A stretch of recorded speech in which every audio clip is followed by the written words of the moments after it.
You may never have seen a Tom Baker Doctor Who. You should check it out. But you have, in fact, seen Tom Baker as Doctor Who if you saw the 50th anniversary special.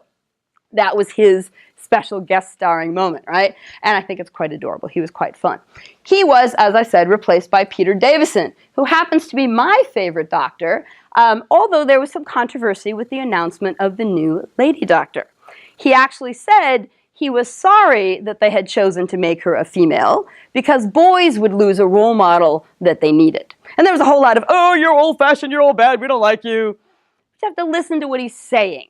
He is saying that what's special about Doctor Who is he shows a different side of gender, all right? He counters the toxic masculinity in our society, the kind of stuff that's been discussed in the news right now over the Weinstein thing and Loius CK, the toxic masculinity.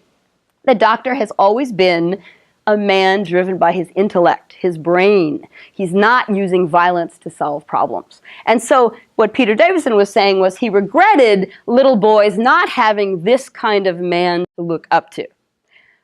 Argument on the other side could be, why can't little boys look up to women who are in power positions? So you could go and look at it that way. I think it goes either way.